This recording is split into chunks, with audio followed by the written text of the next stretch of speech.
Hi everyone. Today we are going to discuss another topic from BEGC 141 Understanding Prose. In the last class we had a discussion on varieties of prose. അപ്പം നമുക്കറിയാം ഇന്നലെ നമ്മൾ discuss ചെയ്ത സമയത്ത് varieties എന്ന് പറയുന്ന സമയത്ത് 3 types of പ്രോസുകളാണ് നമ്മൾ ഡിസ്കസ് ചെയ്തിട്ടുണ്ടായിരുന്നത്. 3 കാറ്റഗറീസ് ആണ് നമ്മൾ ഡിസ്കസ് ചെയ്തിട്ടുണ്ടായിരുന്നു. അതിൽ ഫസ്റ്റ് വൺ നമ്മൾ ഡിസ്കസ് ചെയ്തതാണ് ഡിസ്ക്രിപ്റ്റീവ്, സെക്കൻഡ് വൺ നറേറ്റീവ് പ്രോസ്, തേർഡ് വൺ എക്സ്പോസിറ്ററി പ്രോസ്. ഇങ്ങനെ 3 കാറ്റഗറീസ് ആക്കിയിട്ട് അല്ലെങ്കിൽ വെറൈറ്റീസ് ആക്കി നമുക്ക് എന്തിനെ കാറ്റഗറൈസ് ചെയ്യാൻ പറ്റും, ഡിവൈഡ് ചെയ്യാൻ പറ്റും, പ്രോസിനെ ഡിവൈഡ് ചെയ്യാൻ സാധിക്കും. അപ്പോൾ ഇന്ന് നമ്മൾ ഡിസ്കസ് ചെയ്യാൻ പോകുന്നത് ഡിസ്ക്രിപ്റ്റീവ് പ്രോസിന് ഒരു എക്സാമ്പിൾ ആണ് നമ്മൾ ഇന്ന് ഡിസ്കസ് ചെയ്യാൻ പോകുന്നത്. ശ്രദ്ധിക്കുക, ഡിസ്ക്രിപ്റ്റീവ് പ്രോസിന് ഉണ്ടായിരിക്കേണ്ട ക്വാളിറ്റീസ് എല്ലാം ഫീച്ചേഴ്സ് എല്ലാം തന്നെ ലാസ്റ്റ് ക്ലാസ്സിൽ നമ്മൾ ഡിസ്കസ് ചെയ്തിട്ടുണ്ട്. അപ്പോൾ ഇന്ന് നമ്മൾ ഡിസ്കസ് ചെയ്യാൻ പോകുന്നത് അത്തരത്തിലൊരു വർക്കിലൂടെ നമ്മൾ ഡിസ്ക്രിപ്റ്റീവ് പ്രോസിനെ മനസ്സിലാക്കാൻ വേണ്ടി ശ്രമിക്കുകയാണ്.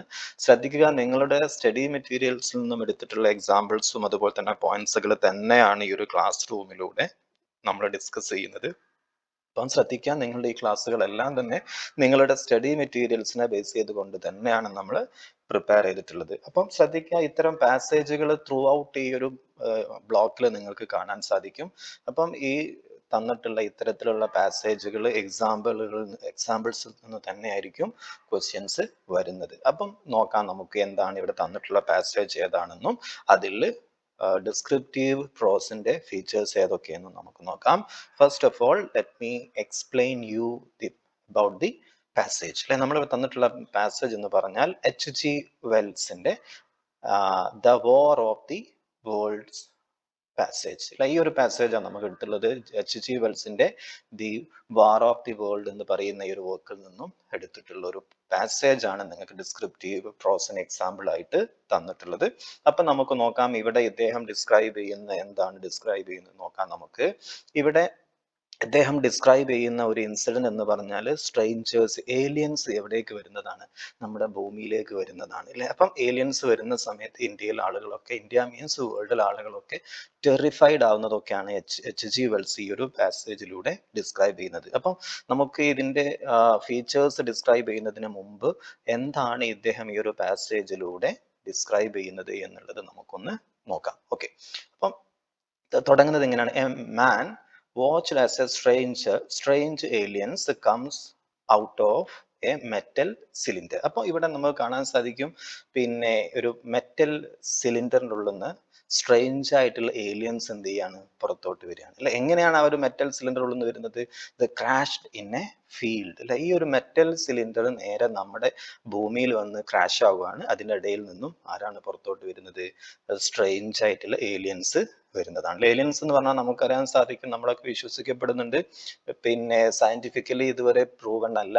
പക്ഷേ പല ആളുകളും എന്ത് ചെയ്യാറുണ്ട്, ഇത്തരം ഏലിയൻസിനെ കുറിച്ച് പറയാറുണ്ട് അല്ലെ. നമ്മളെ പോലെ തന്നെ മറ്റ് ഉപഗ്രഹങ്ങളിലൊക്കെ ജീവികളുണ്ടെന്നും അവര് ഒരു കാലഘട്ടത്തിൽ ഭൂമി കീഴടക്കുമെന്നൊക്കെ വിശ്വസിക്കുന്ന ആളുകളുണ്ട്. ഏതായാലും ഈ HG വെൽസ് സയൻസ് ഫിക്ഷന്റെ ആളാണ്. അപ്പം അദ്ദേഹം ഫിക്ഷൻ ആണ്, നോവൽസ് എഴുതാറുണ്ട്. പക്ഷെ എങ്ങനെയാ അദ്ദേഹം എഴുതാറുള്ളത്?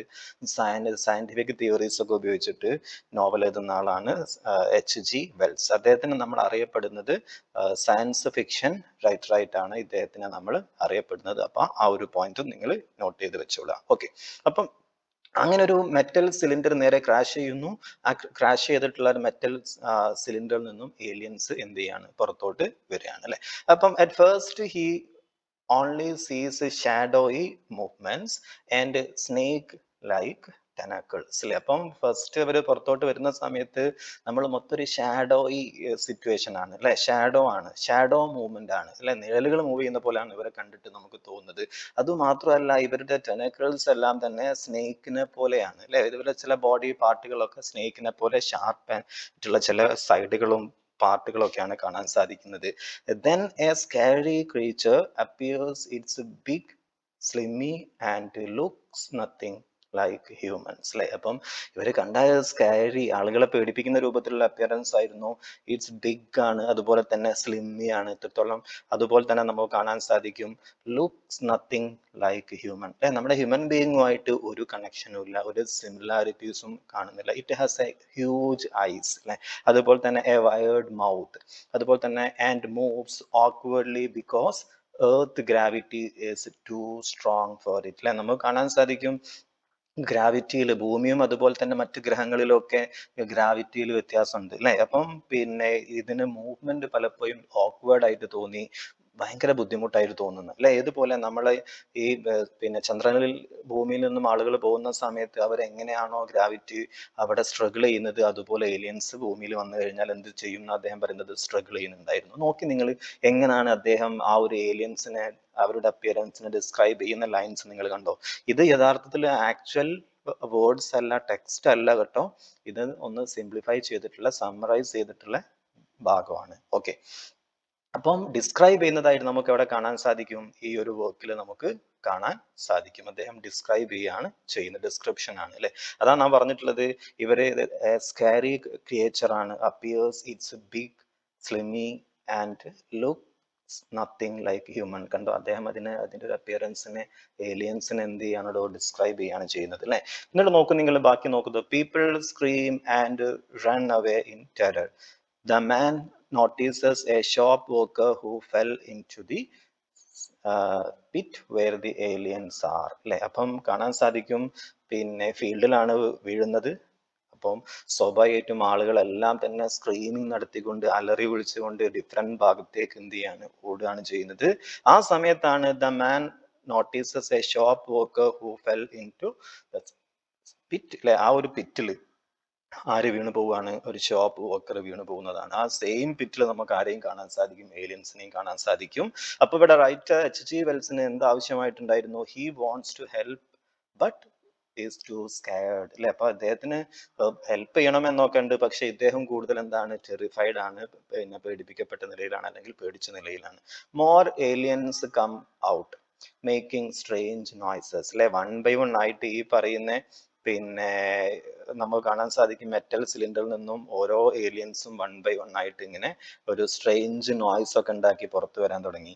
The man finally runs to hide in some trees, shaking with fear as he watches the terrifying scene from a distance അല്ലെ. അങ്ങനെ നമ്മൾ കാണാൻ സാധിക്കും അദ്ദേഹം ഓടുകയാണ്, ഓടിയിട്ടൊരു മരത്തിന്റെ മറുവശത്ത് ഹൈഡ് ചെയ്യാണ്.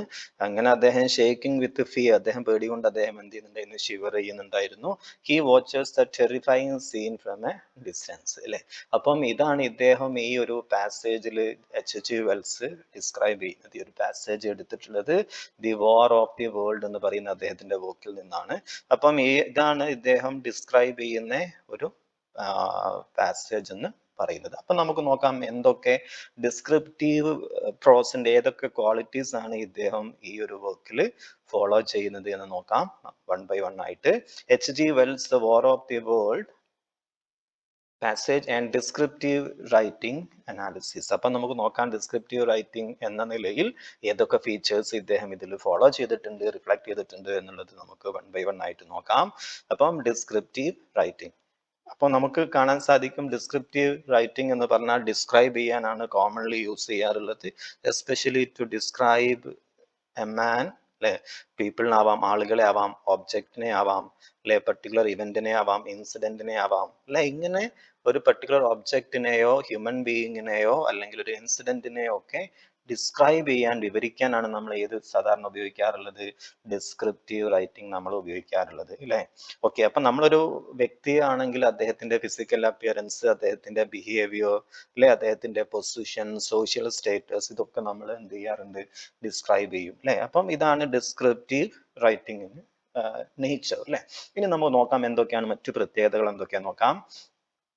Descriptive writing uses vivid language to create mental image through sensory details. അപ്പൊ നമ്മൾ നേരത്തെ പറഞ്ഞിട്ടുണ്ടായിരുന്നു ഡിസ്ക്രിപ്റ്റീവ് റൈറ്റിംഗ് കൂടുതലും ഇമ്പോർട്ടൻസ് കൊടുക്കുന്നത് എന്തിനു വേണ്ടി, സെൻസറി ഡീറ്റെയിൽസ് ആണ് അല്ലെ. നമ്മുടെ 5 സെൻസ് ഓർഗൻസിനെയാണ് ഈ ഒരു ഡിസ്ക്രിപ്റ്റീവ് പ്രോസുകൾ അപ്രോച്ച് ചെയ്യാറുള്ളത്. എന്ന് പറഞ്ഞാൽ ഡിസ്ക്രൈബ് ചെയ്യുന്ന സമയത്ത് നമുക്ക് എന്ത് ചെയ്യാൻ സാധിക്കും, അതിനെ വിഷ്വലൈസ് ചെയ്യാൻ കാണും അല്ലെ, നമുക്കതിനെ മുമ്പിൽ നമുക്ക് കാണുന്ന പോലെ തോന്നും ഡിസ്ക്രൈബ് ചെയ്യുന്ന സമയത്ത്. അല്ലെ ഇനി എന്തെങ്കിലും സൗണ്ട് ഒക്കെ ആണെങ്കിൽ, സൗണ്ടിനെയൊക്കെയാണ് അദ്ദേഹം ചെയ്യുന്നതെങ്കിൽ ആ സൗണ്ടിനെ നമുക്ക് എന്ത് ചെയ്യാൻ സാധിക്കും, ഫീൽ ചെയ്യും അല്ലെ.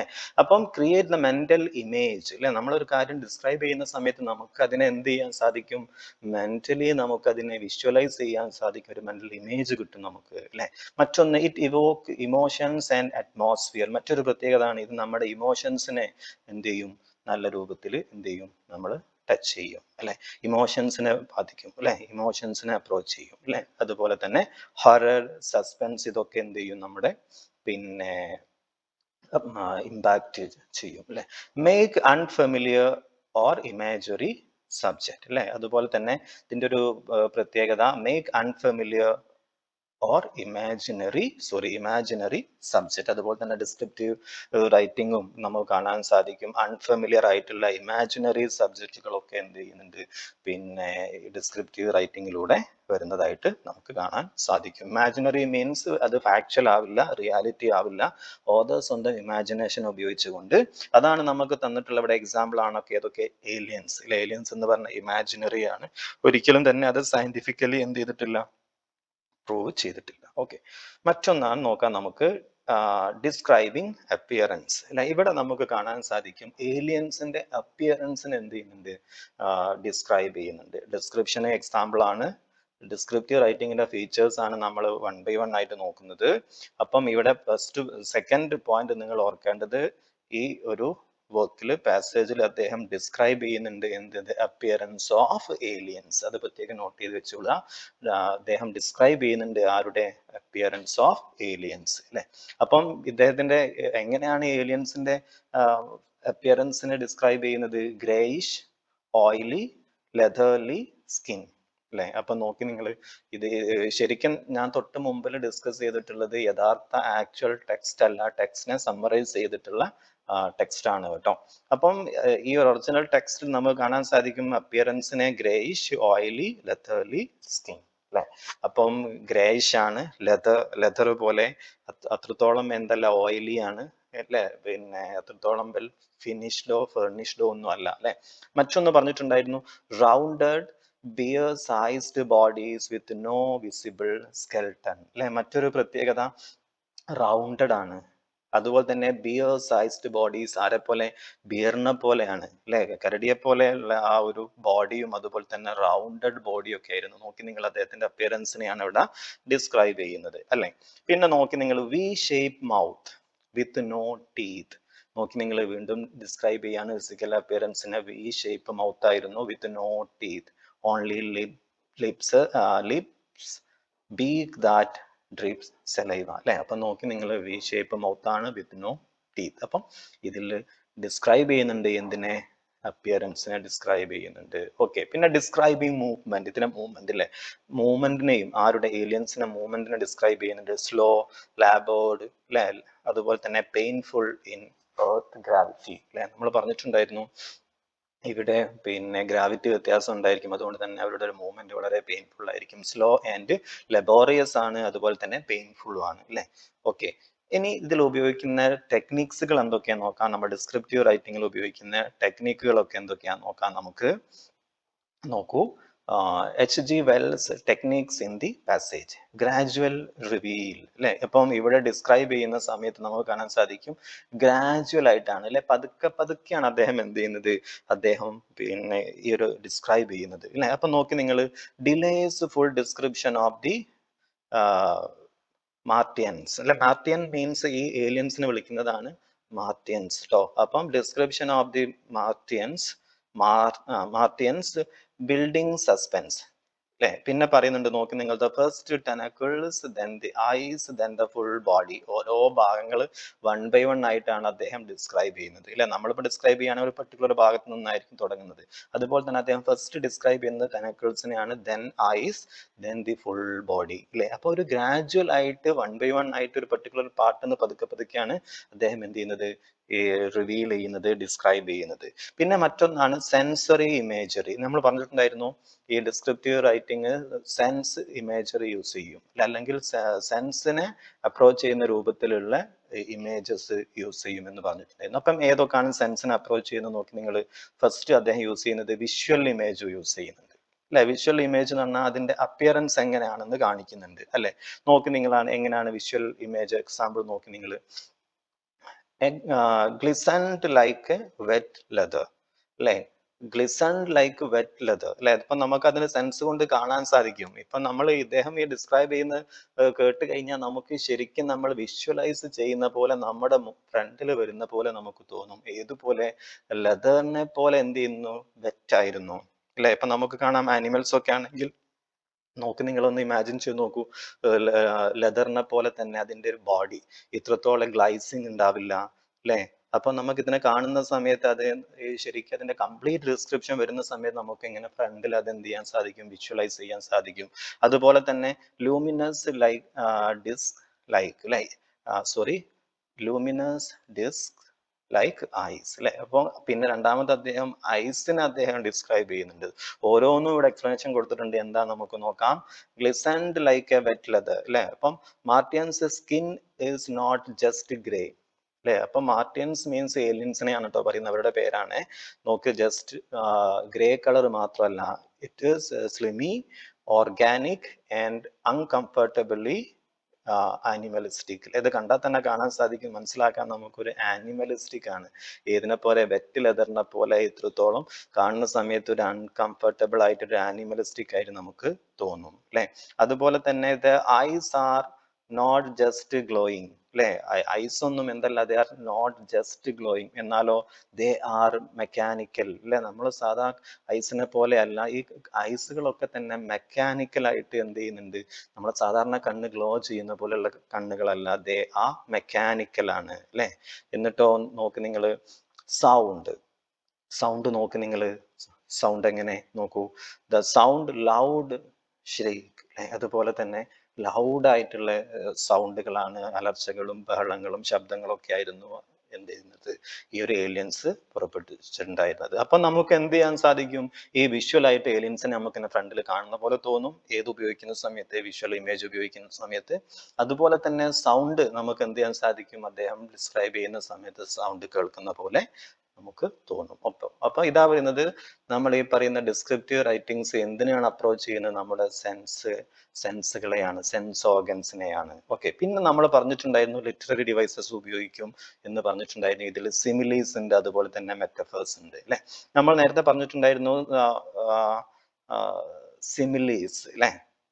സിമിലീസ് ആൻഡ് മെറ്റഫർ എന്താ നമ്മൾ പറഞ്ഞിട്ടുണ്ടായിരുന്നു? ഡയറക്റ്റ് ആയിട്ട് കമ്പയർ ചെയ്യാൻ വേണ്ടിയിട്ടാണ് നമ്മൾ എന്ത് ഉപയോഗിക്കാറുള്ളത്? നമ്മൾ സാധാരണ സിമിലീസ് ഉപയോഗിക്കാറുള്ളത്. നോക്കി നിങ്ങൾ, ടെനക്കിൾസ് ലൈക്ക് ഗ്രേ സ്നേക്ക് കണ്ടോ. ഡയറക്റ്റ് കമ്പാരിസൺ ആണ് നമ്മൾ സിമിലി എന്ന് പറയുന്നത്.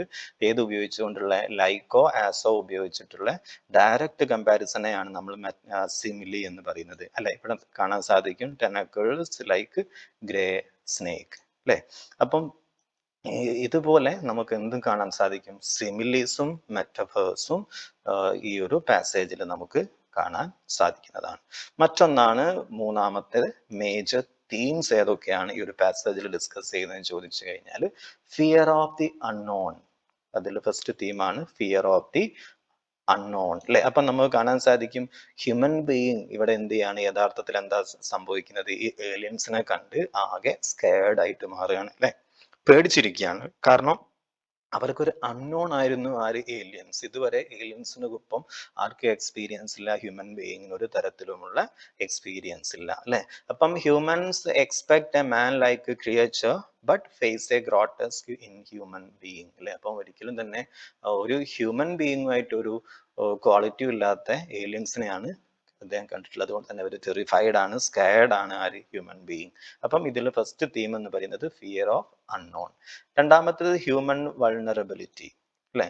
അപ്പം പിന്നെ ദ ഷോപ്പ്മാൻസ് ഹെൽപ്ലെസ് ഡെത്ത് ഷോസ് മാൻകൈൻഡ്സ് ഫ്രജലിറ്റി അല്ലെ. ഫ്രജൈലാണ് നമ്മൾ സാധാരണ. നമ്മുടെ ഹ്യൂമൻ ബീയിങ്ങിനെ സംബന്ധിച്ചിടത്തോളം നമ്മളൊക്കെ വളരെ വൾണറബിൾ ആണ്. Mentally we are not so strong അല്ലേ. അപ്പം പിന്നെ അദ്ദേഹം എന്ത് ചെയ്യുന്നുണ്ട്, ആ ഷോപ്പ്മാൻ ഹെൽപ്ലെസ് ഡെത്ത് ആണ്. അദ്ദേഹം ആ ഒരു പിറ്റിൽ നമുക്ക് കാണാൻ സാധിക്കും, അവിടെ അദ്ദേഹം മരിക്കുന്നുണ്ട്. അപ്പം ഹ്യൂമൻ ബീയിങ് എന്ന് പറയുന്നത് നമ്മളും എന്തെല്ലാത്തോളം സ്ട്രോങ് അല്ല, വി ആർ ഓൾസോ ഹെൽപ്ലെസ് ആണ്. നമ്മൾ ആനിമൽസ് ഒക്കെ എങ്ങനെ ഹെൽപ്ലെസ് ആണ്, അതുപോലെ തന്നെ വി ആർ ഓൾസോ ഹെൽപ്ലെസ് ആണ്. ഏതുപോലെ നമ്മൾ ഏലിയൻസിനെ പോലുള്ള ആളുകളൊക്കെ ഫ്യൂച്ചറിൽ ഭൂമിയിലേക്ക് വരികയാണെങ്കിൽ നമ്മളും എന്താണ്, നമ്മളും അത്രത്തോളം സ്ട്രോങ് അല്ല, we are also vulnerable just like animals അല്ലെ. മറ്റൊന്ന് കൊളോണിയലിസം അല്ലെ. ഇതിൽ ഡിസ്കസ് ചെയ്യുന്ന മറ്റൊരു ടോപ്പിക്കാണ് കൊളോണിയലിസം. കൊളോണിയലിസം എങ്ങനെ ഇതിൽ തീമായിട്ട് വരുന്നു നമുക്കറിയാം. എങ്ങനെയാണോ ബ്രിട്ടീഷേഴ്സ് ഇന്ത്യയിലേക്ക് വന്നത് അല്ലെ, ഒരു കാലത്ത് ഇന്ത്യ കൺട്രോൾ ചെയ്യുന്ന അല്ലെങ്കിൽ ഇന്ത്യൻ രാജാക്കന്മാരായിരുന്നു ഇന്ത്യ ഭരിച്ചിട്ടുണ്ടായിരുന്നത് അല്ലെ. അപ്പം അവിടെയൊക്കെ എങ്ങനെയാണോ യൂറോപ്യൻസ് വന്നിട്ടുള്ളത്, എങ്ങനെയാണോ ബ്രിട്ടീഷേഴ്സ് വന്നിട്ടുള്ളത്, പോർച്ചുഗീസുകാർ വന്നിട്ടുള്ളത്, അതുപോലെയാണ് ഭൂമിയിലേക്ക് ആര് വരുന്നത്, പിന്നെ ഏലിയൻസ് വരുന്നത്. അപ്പം ഒരു പാരലൽ ആയിട്ട് ഒരു കൊളോണിയലിസവും നമുക്ക് എന്തായി കൺസിഡർ ചെയ്യാൻ സാധിക്കും, ഇതിലൂടെ നമുക്ക് എക്സ്പ്ലെയിൻ ചെയ്യാൻ സാധിക്കും. അപ്പം ഇത്രയാണ് ഇതിൽ പ്രധാനമായിട്ടും നിങ്ങൾ ശ്രദ്ധിക്കേണ്ടതായിട്ട് വരുന്ന തീം വരുന്നത്. അപ്പം ഈ ഒരു പാസേജ് നിങ്ങൾ കുറച്ചും കൂടെ ഡീറ്റെയിൽഡ് ആയിട്ട് ഒറിജിനൽ ടെക്സ്റ്റ് വായിക്കുക, ഡൗട്ട്സ് ക്ലിയർ ചെയ്യുക. പിന്നെ ഇതിൽ എന്തെങ്കിലും ഡൗട്ട്സ് ഉണ്ടെങ്കിൽ നിങ്ങൾക്ക് താഴെ കമൻറ്റ് ചെയ്യാവുന്നതാണ്. Anyway now let me stop here. Have A nice day.